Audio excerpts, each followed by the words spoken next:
ಸಣ್ಣ ನೀರಾವರಿ ಇಲಾಖೆಯಲ್ಲಿ ಗುತ್ತಿಗೆ ಕೆಲಸ ಮಾಡಿದ ಗುತ್ತಿಗೆದಾರರಿಗೆ ಸರ್ಕಾರ ಬಿಲ್ ಪಾವತಿ ಮಾಡುತ್ತಿಲ್ಲ.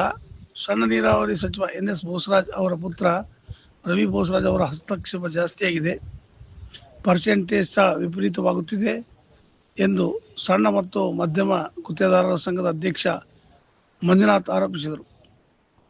50 ಲಕ್ಷದವರೆಗೆ ಕೆಲಸ ಮಾಡಿದ ಗುತ್ತಿಗೆದಾರರಿಗೆ ಬಿಲ್ ಪಾವತಿ ವಿಷಯದಲ್ಲಿ ಕಡೆಗಣಿಸಲಾಗುತ್ತಿದೆ. ಸ್ಪೆಷಲ್ ಎಲ್ಒಸಿ ಹೆಸರಲ್ಲಿ ಬರೀ ದೊಡ್ಡ ಮೊತ್ತಗಳನ್ನು ಬಿಡುಗಡೆ ಮಾಡುತ್ತಿದ್ದಾರೆ.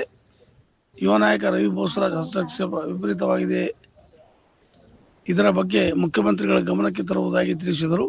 ಬರುವ ದಿನಗಳಲ್ಲಿ ಈ ಬಗ್ಗೆ ಇನ್ನಷ್ಟು ರಹಸ್ಯಗಳನ್ನು ಬಯಲು ಮಾಡುವುದಾಗಿ ಅವರು ಎಚ್ಚರಿಕೆ ನೀಡಿದರು.